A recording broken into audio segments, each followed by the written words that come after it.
بسم اللہ الرحمن الرحیم۔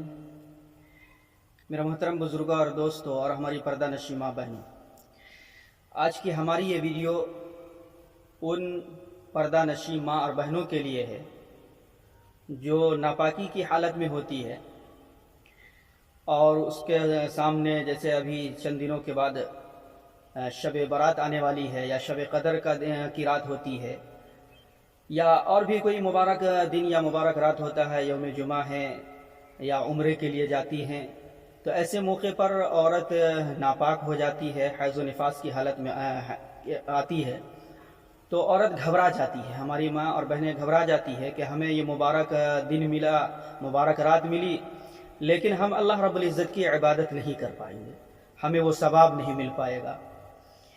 تو میری پردہ نشین ماں اور بہنوں اور میری بہنوں، گھبرانے کی ضرورت نہیں ہے۔ اللہ تبارک و تعالی دل کے حال کو جانتا ہے۔ اگر آپ کا سچا اور پکا ارادہ ہے، آپ کا پختہ ارادہ ہے، تو اللہ تبارک و تعالی آپ کی عبادت کا ثواب آپ کے نامہ اعمال میں لکھ دے گا۔ ایک بات۔ دوسری بات یہ ہے کہ ناپاکی کی حالت میں جو امور سے اللہ کے شریعت کے اندر منع ہے، ان کام کو نہیں کرنا ہے۔ جیسے ناپاکی کی حالت میں آپ نماز نہیں پڑھ سکتی ہیں، روزہ نہیں رکھ سکتی ہیں، قرآن کریم کی تلاوت نہیں کر سکتی ہیں۔ باقی ذکر و اذکار ہے، تسبیح فاطمی ہے، درود شریف ہے، آپ ذکر کے جتنے کام ہو سکتے ہیں ان کام کو آپ انجام دے سکتے ہیں۔ ذکر و اذکار کر سکتی ہے، درود شریف پڑھ سکتی ہیں، تو آپ تسبیح کا اہتمام کریں، ذکر و اذکار کا اہتمام کریں، درود شریف کا اہتمام کریں۔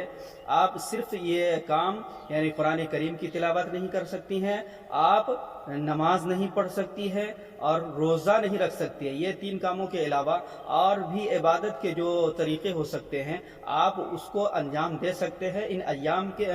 ان حالت کے اندر جو آپ کے ناپاکی کی حالت ہوتی ہے، ان حالت میں آپ ان تمام کام کو انجام دے سکتی ہے۔ اس لیے گھبرانے کی کوئی ضرورت نہیں ہے، پریشان ہونے کی کوئی ضرورت نہیں ہے۔ اللہ تبارک و تعالی نے آپ کو ذکر و اذکار کا، تسبیحات کا موقع دیا ہے، آپ اس کو جہاں تک ہو سکے آپ اس کو انجام دیجیے۔